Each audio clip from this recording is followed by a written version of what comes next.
네, 여러분 안녕하세요. 오늘 함께 또 이 제자영육에 오신 여러분을 주님의 이름으로 사랑하고 축복합니다. 오늘 이 시간 함께 기도하고 계속해서 제자영육 이어나가도록 하겠습니다. 기도하겠습니다. 사랑이 많으신 하나님 감사합니다. 오늘도 저희 가운데 하나님의 말씀을 사모하게 하여 주셔서 이 자리까지 나오게 하여 주셔서 감사합니다. 저희의 이 사모함이 그냥 사모하면서 그치는 것이 아니라 갈급함이 되게 하여 주시고, 이 갈급함이 더욱더 커져 주님을 찾는 하나님 부르짖음이 되게 하여 주시고, 또한 이 부르짖음으로 말미암아 내가 내 인생을 바꿀 만한 그 능력을 가진 하나님과 만나는 귀한 시간이 되게 하여 주시옵소서. 주님께서 그렇게 인도하여 주시기를 간절히 소원하오며 사랑이 많으신 예수님의 이름으로 기도드렸사옵나이다. 아멘. 네, 저희가 오늘 함께 나눌 과는요 7과입니다. 예수님을 닮아가는 생활. 우리 함께 한 목소리로 에베소서 4장 13절 옆에 중요 성경 구절이죠. 함께 읽어보도록 하겠습니다. 시작. 우리가 다 하나님의 아들을 믿는 것과 아는 일에 하나가 되어 온전한 사람을 이루어 그리스도의 장성한 분량이 충만한 데까지 이르리니. 아멘. 네, 여기 바로 밑에 삶을 나누어요 부분 있는데요. 저희 함께 지나온 일주일간의 삶을 한번 되돌아보시면서 저희 함께 따로 필기하실 수 있는 곳이 있다면 필기도 해보시고 한번 지난 한 주간의 삶이 어땠는지 한번 묵상해 보시죠. 한 1, 2분간 묵상하도록 하겠습니다.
네, 여러분 잘 묵상하셨나요?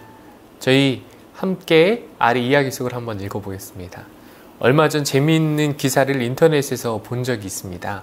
이집트 피라미드에서 3000년 된 벽실을 발견했는데 땅에 심고 물을 주니 싹을 틔우고 자라나더라는 것이었습니다. 아무리 오랜 세월이 흘렀어도 그 안에 생명이 존재하기에 생명에 반응을 했던 것입니다. 우리가 예수를 믿는다고 말할 때 믿는다는 표현은 추상적인 것이 아니라 우리를 변화시키는 실제적인 믿음을 말합니다. 믿으면 변화가 일어납니다. 삶의 모든 영역에서 변화가 일어나기 시작합니다. 그래서 이러한 변화는 때로는 나의 삶에 새로운 갈등을 일으키기도 합니다. 그러나 이러한 갈등을 인내하며 극복해 나갈 때 우리의 신앙은 점점 예수님을 닮는 삶으로 변화되어 갈 것입니다. 라고 이야기하고 있습니다. 여러분, 예수님을 믿어서 여러분의 삶 가운데 변화가 일어나고 계시죠? 네, 우리의 삶 가운데 예수님을 닮아가는 그 생활이, 삶이 시작된 것입니다. 밑에 계속해서 예수님을 믿으면 어떤 변화가 우리 가운데 일어나는지 한번 살펴보도록 할게요. 첫 번째입니다. 새로운 삶을 살고자 하는 마음이 생깁니다. 고린도후서 5장 17절. 그런즉 누구든지 그리스도 안에 있으면 새로운 피조물이라. 이전 것은 지나갔으니 보라 새 것이 되었도다. 자녀가 부모를 닮는 것이 당연한 것처럼 하나님의 자녀에게는 하나님을 닮기 원하는 마음이 생깁니다. 하나님은 거룩하신 분이고 죄를 가장 싫어하십니다. 그러므로 하나님의 자녀가 된 사람은 죄를 멀리하고 새로운 삶을 살고자 하는 마음을 갖게 됩니다. 어떠한 목사님의 이야기입니다. 버려진 아이를 데려다 돌보시는데 이 아이는 몇 달 동안 빨지 않은 옷을 입고 다니던 아이였습니다. 깨끗이 씻긴 후 새 옷을 입히니 새 사람처럼 보였습니다. 이 아이에게 공부를 가르치고 신앙을 심어 주었습니다. 아이는 빠르게 변화되어 갔고 예수님을 만났습니다. 그러던 어느 날 목사님께서 이전에 입던 더러운 옷을 내미시며 한번 입어보라고 했을 때 이 아이는 기겁을 하고 거절했습니다. 더러워서 다시는 입지 못하겠다고 했습니다. 자신이 아무렇지 않게 입고 살던 옷인데 말입니다. 라고 기록되어 있습니다. 계속해서 읽어나가겠습니다. 다음 장입니다. 예수님을 믿는 사람은 이처럼 세상에 대하여 죽고 하나님께 대하여 산 사람입니다. 예전에 아무렇지도 않았던 생각과 삶이 이제는 나와 상관없다는 것을 깨닫게 됩니다. 물론 이런 마음이 생긴다고 전혀 죄를 짓지 않는다는 것은 아닙니다. 죄를 지을 수도 있지만 하나님의 자녀들은 근본적으로 거룩하게 살고자 하는 마음을 갖게 됩니다. 네, 예수님을 믿으면 어떤 변화가 생긴다고 이야기하고 있죠? 새로운 삶을 살고자 하는 마음이 생겨요. 예수님 만나게 되면 이전까지는 이것이 죄였는지 아니었는지를 전혀 알지 못하다가 예수님을 알고 나서 이후에 이것이 죄였구나. 내가 이러한 삶을 뒤로하고 예수님을 닮아가는 하나님의 말씀대로 살아가는 거룩한 삶을 살아가고자 하는 그러한 마음과 열망들이 생겨난다는 거예요. 근데 이게 한순간에 그렇게 바뀌는 것이 아니라 방금 전에도 말씀드렸지만 그러한 거룩한 삶을 살아가고자 하는 마음이 생겼어도 여전히 죄가 나를 따라오는 모습을 우리는 발견하게 됩니다. 두 번째, 영적인 사람으로 변화되어 갑니다. 입니다. 빌립보서 3장 7절부터 8절. 그러나 나는 내게 이루었던 것은 무엇이든지 그리스도 때문에 해로운 것으로 여기게 되었습니다. 그뿐만 아니라 내 주 예수 그리스도를 아는 지식이 가장 고귀함으로 나는 그 밖의 모든 것을 해로 여깁니다. 제가 예수님을 처음 만났을 때 누가 가르쳐 주지 않았는데도 나의 삶이 예수님을 닮아가야 된다는 생각이 들었습니다. 가만히 살펴보니 내 삶에 주님이 기뻐하지 않으실 만한 것들이 너무나 많았습니다. 예수님을 만나고 영적인 것에 눈이 떠지게 되자 나의 모든 관심사가 달라지고 주님이 기뻐하시는 삶에 초점을 맞추며 살아가기 시작했습니다. 술, 담배, 게임, 음담패설 등 세상에 속한 것이 점점 제 삶에서 사라지고 예배하고 기도하며 찬양하는 것이 그토록 좋아졌습니다. 제 영혼이 거듭났기 때문입니다. 예수님을 믿으며 영적 진리에 대해서 눈이 떠지게 됩니다. 하나님이 어떤 분이신지 알게 되고 하나님의 말씀을 이해하기 시작합니다. 이것은 우리 안에 계신 성령님께서 하시는 일인데 이로 인해 우리 삶의 관심사가 육적인 것에서 영적인 것으로 바뀌게 되어집니다. 라고 이야기했습니다. 예수님 만나며 변화되는 두 번째가 무엇이라고요? 영적인 사람으로 변화되어 간다는 거예요. 이전에는 세상 것들을 마음껏 즐기면서 세상에 있는 것들이 나의 주요 관심사요, 나의 목적지였다면 이제 나의 모든 것들이 뒤바뀌어져서 영적인 눈이 띄어졌다고 표현할 수 있겠죠.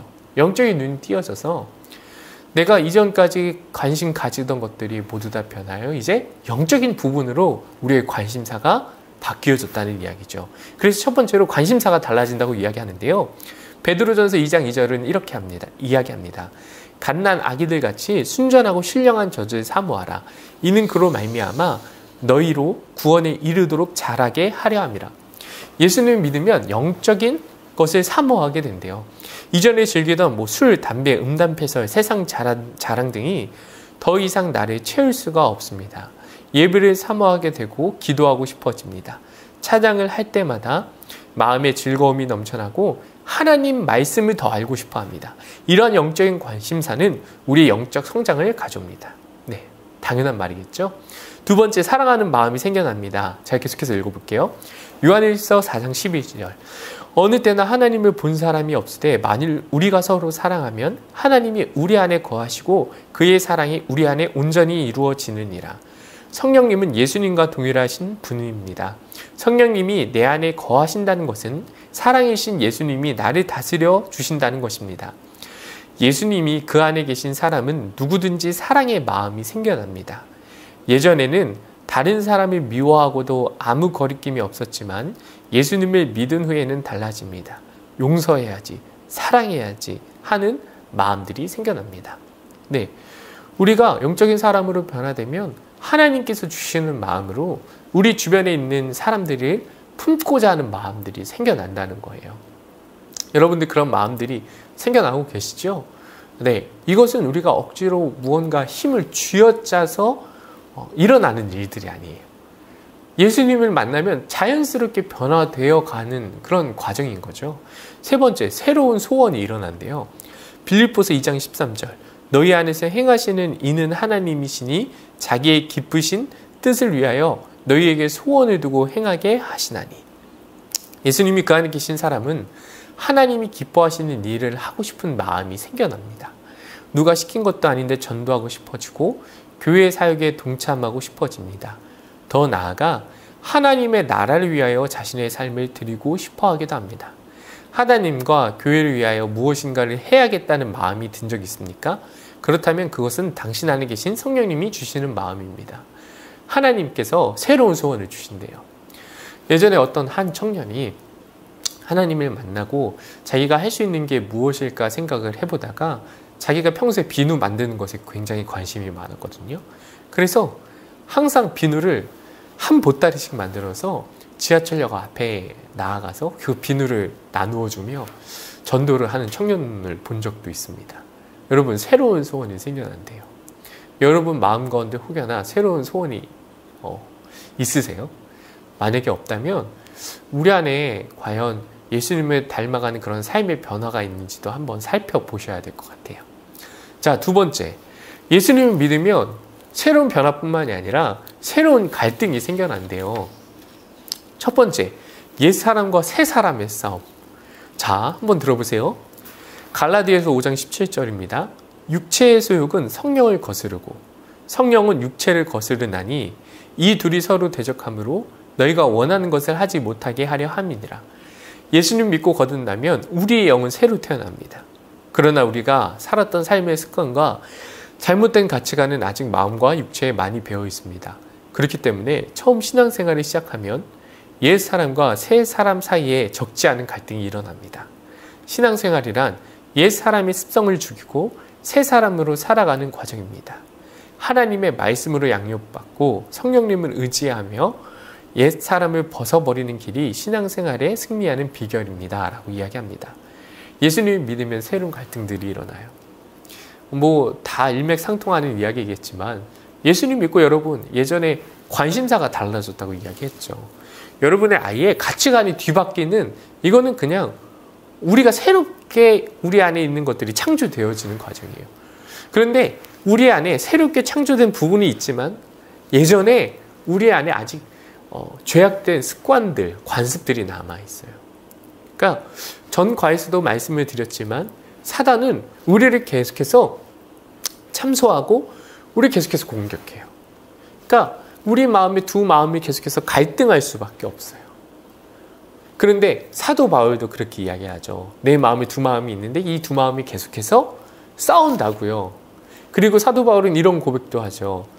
내가 십자가에 날마다 죽어야 한다고 이야기를 하죠. 계속해서 이런 갈등이 사도 바울의 안에 있었던 것을 우리는 발견할 수 있게 됩니다. 두 번째, 환경에서 일어나는 갈등이에요. 요한일서 3장 13절, 형제들아 세상이 너희를 미워하여도 이상히 여기지 말라. 예수님을 믿고 거듭나면 가치관이 달라지고 관심사가 바뀝니다. 그런데 가치관과 관심사가 달라지면 삶에서 갈등이 생겨나기 시작합니다. 왜냐하면 우리의 관심사와 가치관에 따라 주변의 모든 관계가 형성되었기 때문입니다. 예수 믿는 것 때문에 가족 간의 갈등이 생길 수 있습니다. 예수 믿는 것 때문에 사랑하는 사람들로부터 핍박을 받을 수도 있고 친구와의 관계가 어색해질 수도 있습니다. 직장에서는 음주 문화나 뇌물 강요 등으로 갈등이 생길 수 있습니다. 예수 믿은 이후에 당신이 경험하고 있는 새로운 갈등에 대해서 한번 나눠보시겠어요? 가정에서나 학교에서나 아니면 직장, 그리고 또한 인간관계에서 부부 사이나 아니면은 부모님 자녀 간 사이나 여러 관계 사이에서 여러분이 겪고 있는 예수님을 믿고 난 후로부터 일어나는 갈등에 대해서 한 2, 3분간만 생각해보고 한번 작성해 보시는 시간 갖도록 하겠습니다.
네, 여러분 다 작성하셨나요?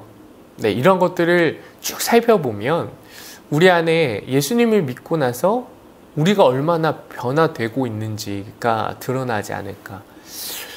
만약에 변화는 아니더라도 우리 가치관이 얼마나 바뀌어졌는가에 대해서 우리가 좀 알아볼 수 있을 것 같습니다. 세 번째, 갈등 앞에서 타협하지 마십시오 라고 이야기하고 있습니다. 누가복음 18장 22절부터 23절입니다. 예수께서 이 말을 들으시고 이르시되 내게 아직도 한 가지 부족한 것이 있으니 내게 있는 것을 다 팔아 가난한 자들에게 나눠주라. 그리하면 하늘에서 내게 보화가 있으리라. 그리고 와서 나를 따르라 하시니 그 사람이 큰 부자이므로 이 말씀을 듣고 심히 근심하더라. 갈등이 일어나며 본능적으로 주춤하게 됩니다. 왜냐하면 갈등은 결단을 요구하기 때문입니다. 둘 중 하나를 택해야 하는 상황에서 우리는 고민하기 시작합니다. 그러나 이러한 상황은 그리스도인으로서 반드시 넘어야 하는 시험이라는 것을 알아야 합니다. 우리가 거듭났기 때문에 이러한 갈등이 생기는 것입니다. 만약 선택의 상황 속에서 갈등을 진정시키기 위해 옛 생활로 돌아간다면 우리는 더 이상 예수님을 따를 수 없게 됩니다. 우리의 신앙은 거기서 멈추어 버리고 다시 세상에 점점 노출되기 시작하면서 급기야 신앙을 잃어버리기도 합니다 라고 이야기하고 있습니다. 저희가 처음 방금 전에 읽었던 그 말씀은 부자 청년을 예수님께서 부르시는 장면이죠. 예수님께서 부자 청년에게 말씀하지도 않는데 부자 청년이 예수님 앞에 나와서 예수님이 말씀하신 모든 것들을 다 지켰다고 이야기했을 때 예수님께서는 그 부자 청년의 심령을 정확하게 꿰뚫어 보시고 너에게 한 가지 부족한 것이 있으니 내가 가진 것을 다 팔아 가난한 자들에게 나누어주고 나를 따르라고 말씀하세요. 근데 부자 청년이 성경에 보면은 심히 근심하며 떠나가더라 라고 이야기하고 있습니다. 우리 가운데 예수님을 믿게 되면 갈등이 일어나죠. 그러나 갈등과 타협하게 되면은 우리 가운데 우리 안에 있던 신앙이 우리 안에서 함께 거하시는 성령님께서 우리에게 말씀하시는 그 부분들이 점차 들리지 않게 되는 것을 우리가 경험하게 될 것입니다. 그러므로 여러분 기억하셔야 할 중요한 한 가지는 절대로 갈등 앞에서 타협하지 마십시오. 자, 네 번째, 믿음으로 삶을 조정하십시오입니다. 누가복음 19장 8절 삭개오가 서서 주께 여짜오되 주여 보시옵소서 내 소유의 절반을 가난한 자들에게 주겠사오며 만일 누구의 것을 속여 빼앗은 일이 있으면 내 갑절이나 갚겠나이다. 삭개오가 주님을 만났을 때 주님은 한 번도 그의 재산을 가난한 자에게 나누라고 하신 적이 없었습니다. 그러나 그는 주님을 만난 후 자신이 무엇을 해야 할지 알았습니다. 그리고 자신의 삶을 조정하기로 결정했습니다. 이것이 바로 거듭난 사람의 생활입니다. 갈등 앞에서 자신의 삶을 주님 따르기에 합당하도록 조정하는 것은 하나님을 더 깊이 체험하는 계기가 됩니다. 여러분, 퀘스천을 따로 저희가 시간을 내서 적지는 않겠지만 여러분의 삶 가운데 조정해야 될 부분이라고 하면은 여러분 딱 생각나시는 것들이 있을 거예요. 아, 하나님 보기에 나는 이것을 조정해야 되는구나.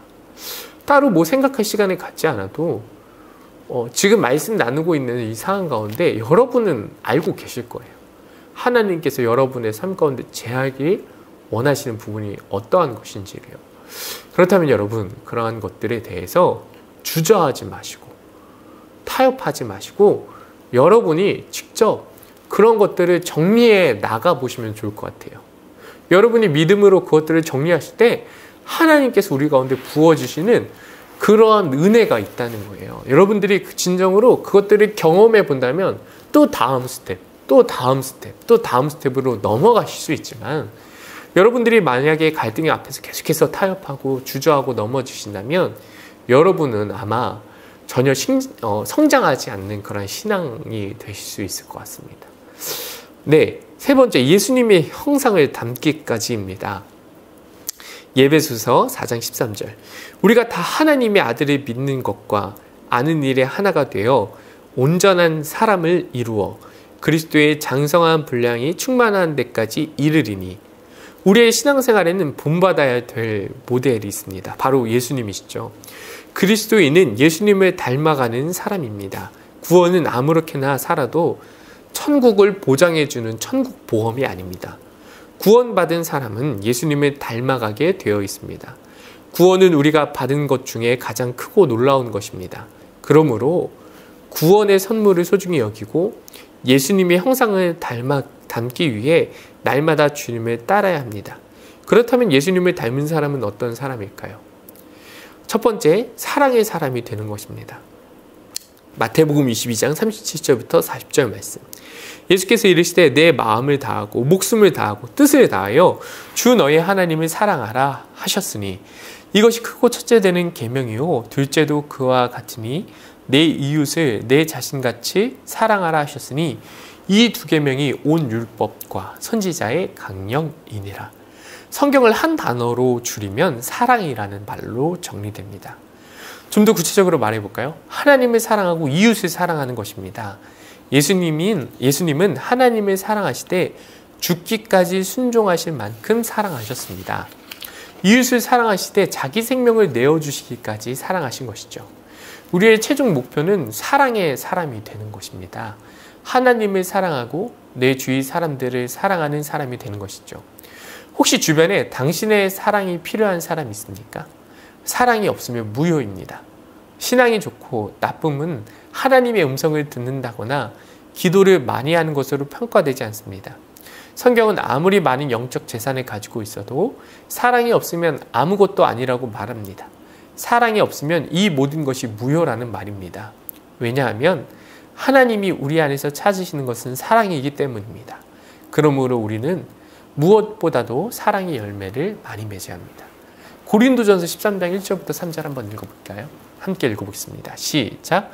내가 사람의 방언과 천사의 말을 할지라도 사랑이 없으면 소리나는 구리와 울리는 꽹과리가 되고 내가 예언하는 능력이 있어 모든 비밀과 모든 지식을 알고 또 산을 옮길 만한 모든 믿음이 있을지라도 사랑이 없으면 내가 아무것도 아니오. 내가 내게 있는 모든 것으로 구제하고 또 내 몸을 불사르게 내줄지라도 사랑이 없으면 내게 아무 유익이 없느니라. 네. 두 번째입니다. 용서의 사람이 되는 것입니다. 마태복음 5장 46절부터 47절 그리고 마태복음 18장 21절부터 21절은 한번 개인적으로 읽어보시고요. 제가 밑에 계속해서 읽겠습니다. 진정한 사랑은 사랑할 수 없는 사람을 사랑하고 용서할 수 없는 사람을 용서하는 것입니다. 예수님은 자기를 팔아먹는 제자를 끝까지 사랑하셨고 자신을 십자가에 매달고 조롱하는 사람들을 용서하셨습니다. 예수님을 버리고 도망갔던 제자들을 직접 찾아가셔서 용서하시며 사랑으로 일으켜 주셨고 그리스도인들을 핍박하고 죽이는 바울을 사랑으로 품어주셔서 변화되게 하셨습니다. 지금 나의 마음속에 미워하는 사람이 있습니까? 도저히 용서할 수 없는 사람이 있습니까? 이러한 사람들을 예수님의 사랑으로 용서하는 것이 진정 예수님을 믿는 사람의 모습입니다. 네. 예수님을 믿는 사람의 모습은 사랑하는 사람이고요. 용서하는 사람입니다. 이것이 우리 안에 이루어질 때 진정으로 예수님을 믿는 사람이 될 것입니다. 우리 입술로는 계속해서 예수님 믿는다고 고백하지만 우리 안에 사랑이 없고 용서가 없다면 그리고 3번에서 나누겠지만 순종이 없다면 우리는 예수님의 사람이 아닐 수도 있다는 것이죠. 세 번째, 순종의 사람이 되는 것입니다. 빌립보서 2장 5절부터 8절 너희 안에 이 마음을 품으라 곧 그리스도 예수의 마음이니 그는 근본 하나님의 본체시나 하나님과 동등됨을 취할 것을 여기지 아니하시고 오히려 자기를 비워 종의 형체를 가지사 사람들과 같이 되셨고 사람의 모양으로 나타나사 자기를 낮추시고 죽기까지 복종하셨으니 그 십자가에 죽으심이라. 예수님은 하나님의 아들이셨대요. 그분은 모든 능력과 권세를 다 가지고 계셨으며 그분의 말씀 한마디면 뛰놀던 파도도 잠잠하고 죽은 자도 살아났습니다. 그러나 예수님은 아버지 하나님의 말씀에 순종하셨습니다. 순종하시되 죽기까지 순종하셨습니다. 예수님을 닮은 사람은 예수님처럼 하나님의 말씀에 순종하며 사는 사람입니다. 내 삶의 주인이 내가 아니라 하나님이 되셔서 그분의 인도하심에 따라 사는 삶을 살아야 합니다. 순종의 삶이란 내 것을 다 상실해야만 하는 것처럼 보이지만 실제로는 성경이 약속한 하늘의 영광을 체험하게 해주는 길입니다.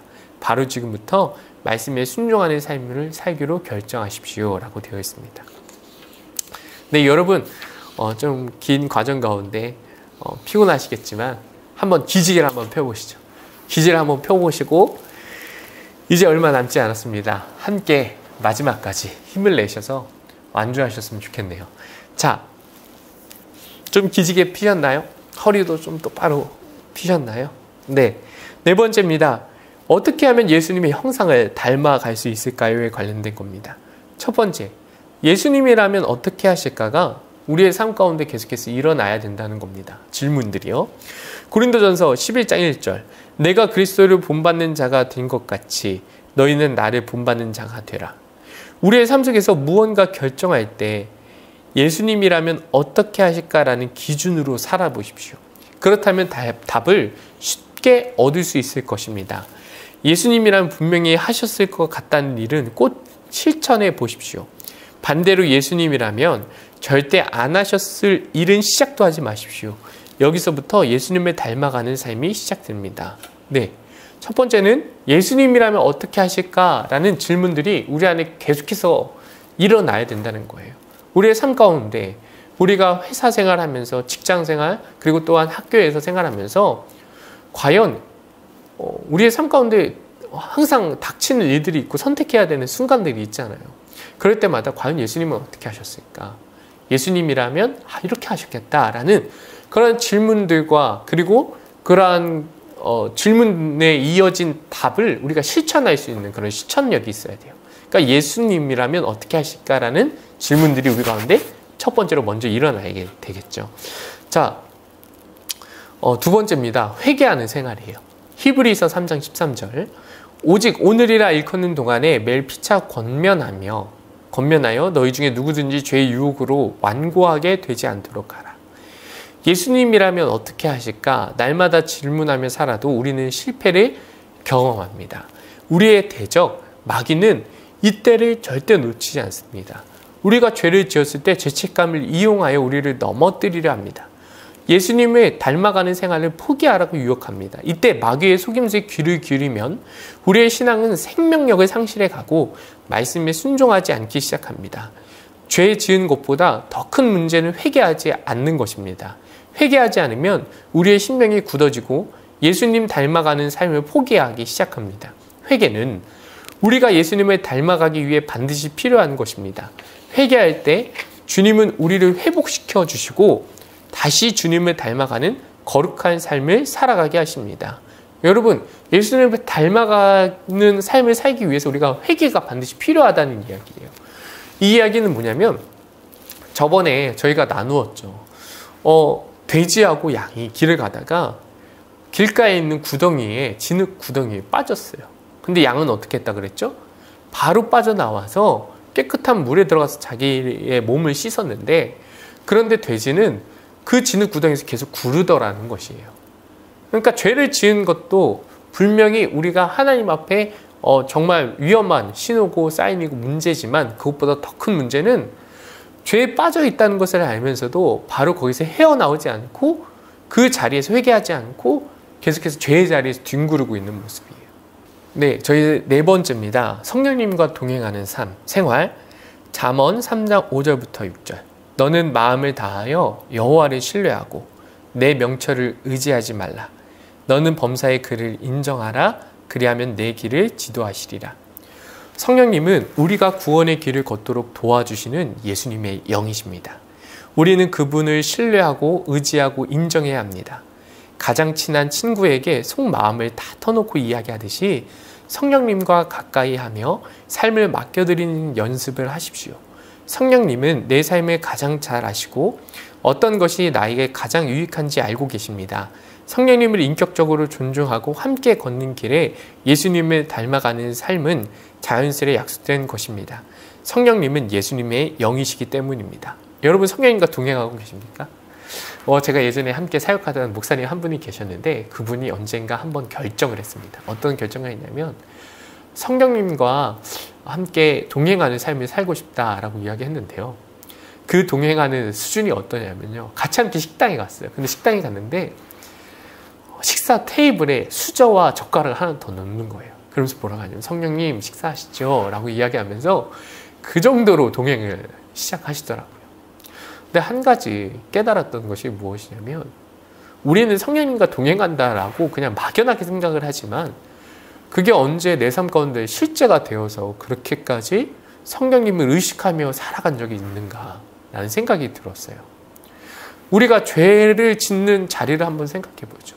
죄를 짓는 자리를 생각해 보면 언제나 우리는 성령님을 생각하지 않거나 우리와 함께 계시지 않는다고 생각을 하면서 항상 밀어내기에 바빴어요. 그리고 아예 생각하지 않았죠.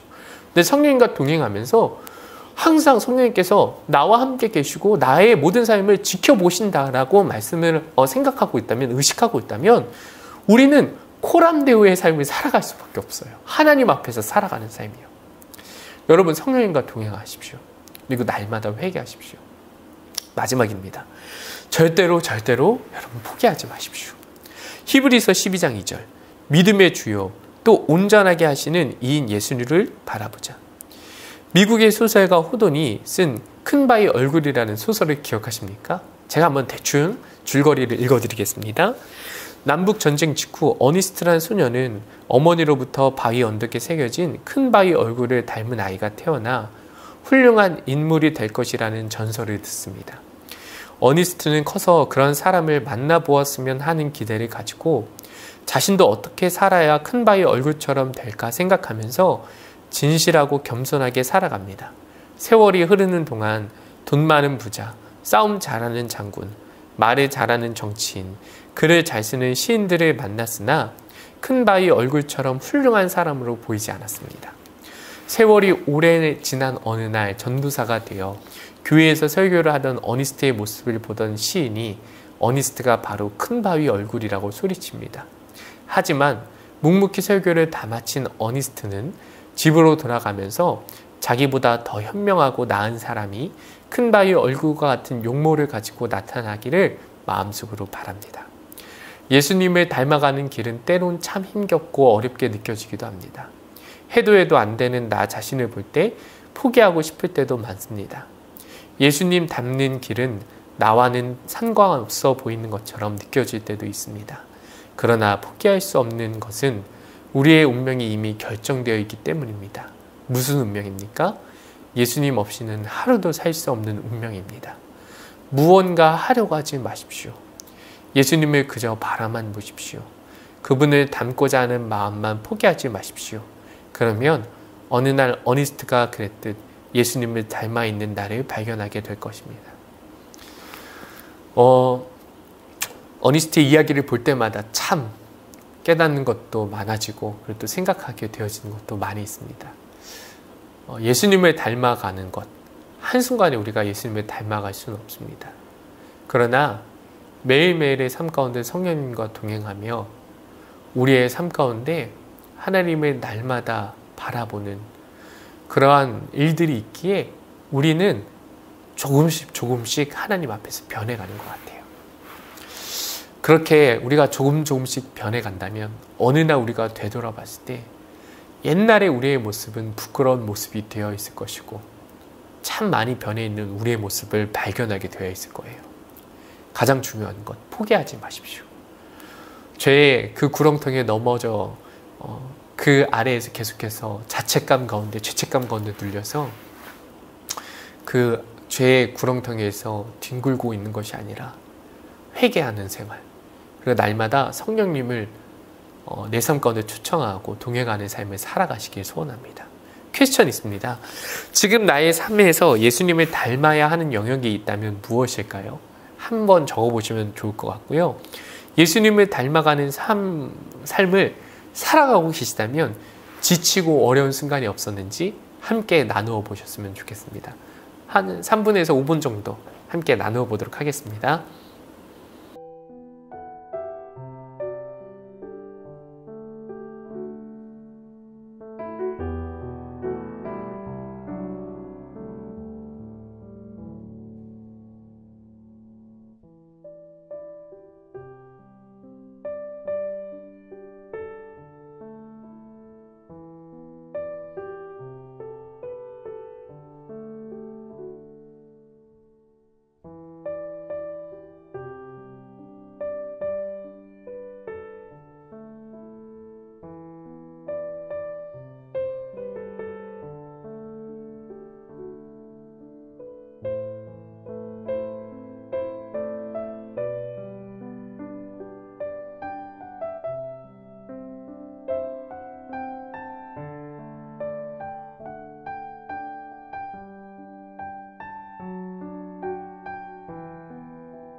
네, 숙제 있습니다.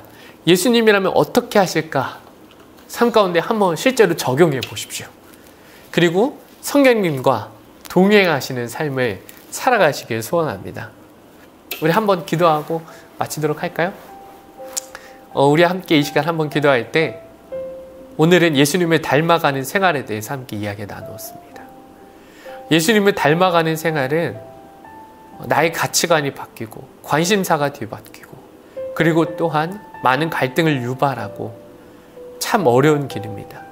그러나 하나님께서 그것에 비할 수 없는 하늘의 영광을 우리 가운데 부어주실 것입니다. 이 시간 기도할 때 하나님, 우리가 영적인 눈을 떠서 하늘의 영광을 바라보게 하여 주시옵소서. 아직 우리의 관심사가 바뀌지 않은 영혼들이 있다면, 그러한 청년부 지체들이 있다면 영적인 관심사가 뒤바뀌어 하나님께만 시선을 집중하며 하나님만 붙잡는 그 영혼들이 될 수 있도록, 지체가 될 수 있도록 인도하여 달라고 우리 함께 통성으로 한 1분간 기도하며 나아가겠습니다. 하나님 감사합니다. 오늘 우리 함께 예수님을 닮아가는 생활이란 주제로 함께 말씀을 나누었습니다. 하나님께서 항상 깨어서 하나님 주님을 따를 수 있는 청년부 지체들이 될 수 있도록 주님 인도하여 주시옵소서. 우리의 영적인 관심사가 뒤바뀌어지기를 원합니다. 세상의 것 그리고 또한 세상의 많은 재물들이 우리의 영적인 관심사였다면 그러한 모든 영적인 관심사가 뒤바뀌어 하나님의 그 하늘나라의 관심사를 둘 수 있는 세부천교회 청년부가 될 수 있도록 주님 인도하여 주시옵소서. 혹여나 그 길을 가는 가운데 하나님 예수님을 닮아가는 그 길을 가는 가운데 혹여나 죄악의 구렁텅이에 빠져 그곳에서 아직 머물러 있는 지체들이 있지는 않습니까? 죄책감 가운데 하나님 눌려 있는 그러한 영혼들이 있다면 하나님 예수 그리스도의 십자가를 붙잡을 수 있도록 인도하여 주시고 날마다 그 십자가 앞에서 예수님의 보혈로 자기의 모든 죄들을 씻어내리며 하나님을 뒤따르는 그러한 진정한 제자의 삶을 살아갈 수 있도록 인도하여 주시옵소서. 주님께서 우리의 세부천교회 청년부 각 지체들을 하나님 붙잡아 주시고 축복하여 주시옵소서. 제가 기도하겠습니다. 하나님, 우리 가운데 하나님을 닮아가는 그러한 모습들이, 그러한 갈망과 열망들이 일어나게 하여 주시옵소서. 그래서 우리의 모든 관심사가 저 하늘나라를 향하게 하여 주시고 주님, 그리고 또한 우리 가운데에 그러한 예수님을 닮아가는 생활을 하다가 죄악의 구렁텅이에 빠져있는 영혼들이 있다면 거기에 머물지 않게 하여 주시고 죄책감에 하나님 스스로를 가두지 않게 하여 주시고 십자가를 붙잡고 나올 수 있는 그러한 영혼들이 될 수 있도록 주님 인도하여 주시옵소서. 그래야 해서 날마다 예수님을 닮아가는 삶을 살아갔을 때 어느 날 내 삶을 뒤돌아보았을 때 그 큰 바위 얼굴과 동일하게 내가 바래왔던 그 예수님의 성품이 나의 성품이 되고 예수님의 그 인자한 사랑이 나의 사랑이 되게 하여 주시고 그 하나님 예수님의 모습이 나의 모습이 되어지는 귀한 거듭남의 역사가 일어나게 하여 주시옵소서. 사랑이 많으신 예수님의 이름으로 기도드렸사옵나이다. 아멘. 네, 하나님께 영광의 박수 올리겠습니다. 네, 우리 앞으로 한 2가 정도 남은 것 같습니다. 앞으로 2주 동안 더 힘내시고 함께 이 여정 함께 가보시죠. 여러분 화이팅입니다. 힘내셔서 계속해서 함께 이 여정 나아가 보시죠.